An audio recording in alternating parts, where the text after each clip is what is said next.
Did you know Vasco da Gama got lost before he ever reached India? It's 1498.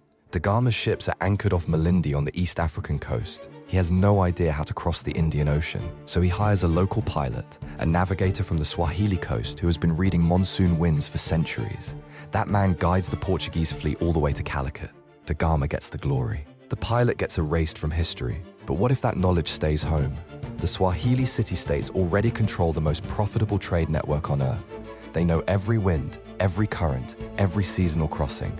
If that expertise never transfers, Europe doesn't get a shortcut. The Indian Ocean stays governed on African terms. You want access to Asia? You pay Malindi. You negotiate with Mombasa. The spice trade runs through African hands, not around them. Portugal doesn't build an empire, it builds a debt. So here's the question. How different does the world look when the pilot keeps the map?